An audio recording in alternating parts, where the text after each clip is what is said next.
रमजान मुबारक के महीने में सिलाई करने वाली औरत ऐसा क्या गुनाह करती थी कि उस पर अल्लाह का सख्त अजाब आया। प्यारे दोस्तों, आज आपके लिए एक ऐसा वाकया लेकर आया हूं जिसे जानकर आपके रोंगटे खड़े हो जाएंगे और आप तौबा करने पर मजबूर हो जाएंगे। दोस्तों, आखिर सिलाई करने वाली एक आम सी लड़की रमजान में ऐसा क्या गुनाह करती थी जिसकी वजह से उसके ऊपर मरने के बाद सख्त अजाब आया। आखिर उसका कौन सा गुनाह उसके लिए अजाब की शक्ल इख्तियार कर गया। मैं आज आपको इस वीडियो में इसके बारे में पूरी तफसील से बताऊंगा। पूरी कहानी को जानने के लिए आप वीडियो को आखिर तक जरूर देखें। नाजरीन, कहा जाता है एक गांव में यास्मीन नाम की एक औरत रहा करती थी। वह काफी गरीब थी और उसके हालात भी बहुत खराब थे।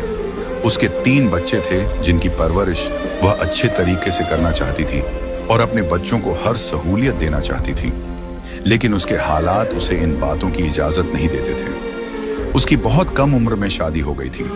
उसका शौहर एक मामूली मुलाजमत करता था जिसकी बदौलत उनके घर में गरीबी ने डेरा डाल रखा था। यास्मीन अक्सर अपने शौहर से कहा करती कि आप कहीं और नौकरी ढूंढें या फिर कोई कारोबार करें, क्योंकि इस तरह हमारे घर के हालात कभी बेहतर नहीं होंगे। हम यूं ही गरीबी में एड़ियां रगड़ कर मर जाएंगे। लेकिन उसका शौहर इतना पढ़ा लिखा नहीं था और फिर नौकरी के मौके भी कम थे। यही वजह थी कि वह अपनी बीवी से कहता कि मैं बहुत कोशिश करता हूं लेकिन कहीं और काम नहीं मिल रहा। मैं कैसे काम ढूंढूं, कहां ढूंढूं? वह बेबसी से अपना सर थाम कर रह जाता, जबकि यास्मीन उससे झगड़ा करती और कहती कि हमारे बच्चे होने वाले हैं, हम कब तक यूं गरीबी वाली जिंदगी जीते रहेंगे। लेकिन यास्मीन का शौहर उसकी एक नहीं सुनता था। घरेलू झगड़ों से वह तंग आने लगा था। तभी यास्मीन के घर जब पहली बेटी ने जन्म लिया तो यास्मीन का दिल उसके साथ बहल गया और वह मोहब्बत से उसके साथ वक्त बिताने लगी। लेकिन जैसे ही बच्ची थोड़ी बड़ी हुई, उसकी जरूरतों ने यास्मीन को फिर से अपने शौहर के सामने लाकर खड़ा कर दिया। वह कहने लगी कि अब तो हमारी बच्ची भी हो गई है, आप बहुत मुश्किल से मेरी जरूरतों को पूरा करते हैं, लेकिन अब बच्ची की जरूरतें कैसे पूरी करेंगे? आप कोई और काम ढूंढ क्यों नहीं लेते? यास्मीन का शौहर झुंझला जाता और गुस्से में आकर कहता कि मैं कहां से खर्चे पूरे करूं? तुम अच्छी तरह जानती हो कि मेरी तनख्वाह कितनी है।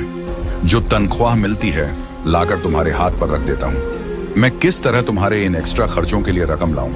ना तो मैं कहीं डाका डाल सकता हूं और ना ही चोरी कर सकता हूं, इसलिए जो मिल रहा है उसी पर सब्र शुक्र करो। यास्मीन का शौहर तंग आकर अपनी बीवी से कहकर दूसरे कमरे में जाकर सो जाता, जबकि वह सारी रात कुड़ती रहती, रोती रहती। इन्हीं हालात में यास्मीन का दूसरा बच्चा होने वाला हो गया और अब फिर से उसे इसी बात की परेशानी थी कि वह सारे खर्चे किस तरह पूरे करेगी। परेशानी और टेंशन लेकर उसकी